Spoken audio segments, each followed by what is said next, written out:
గ్రామీణ క్రీడాకారులను ప్రోత్సహించాలనే ఉద్దేశంతో రాష్ట్రంలో క్రీడా పాలసీ తీసుకొచ్చినట్లు రాష్ట్ర క్రీడా పశుసంవర్ధక శాఖ మంత్రి వాకిటి శ్రీహరి వెల్లడించారు. నారాయణపేట జిల్లా మక్తల నియోజకవర్గంలో పర్యటించారు. క్రీడా పాలసీ ప్రకారం ఒలింపిక్స్ క్రీడల్లో బంగారు పతక విజేతలకు భారీ ఎత్తున నగదు పురస్కారాలతో పాటు ఉద్యోగాలు కల్పిస్తామని తెలిపారు. మక్తల్లో క్రీడాకారులను ప్రోత్సహించేందుకు 6.5 కోట్లతో క్రీడా ప్రాంగణాల నిర్మాణం చేపడతామని చెప్పారు.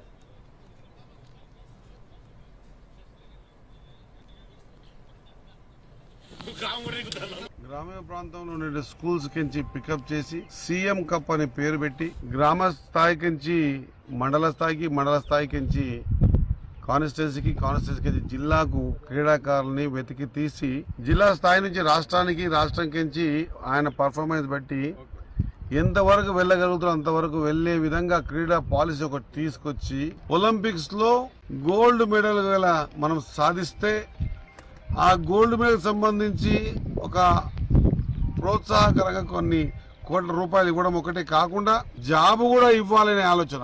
ఒకసారి స్పోర్ట్స్ లో ఉత్సాహం కనిపించి ఉత్సాహంగా ముందుకొచ్చేటువంటి పిల్లలందరినీ కూడా ఎంకరేజ్ చేస్తూ స్పోర్ట్స్ పాలసీ ద్వారా వాళ్ళ జీవితాలని మార్చాలనే ఒక ఉద్దేశంతో తీసుకున్న స్పోర్ట్స్ పాలసీ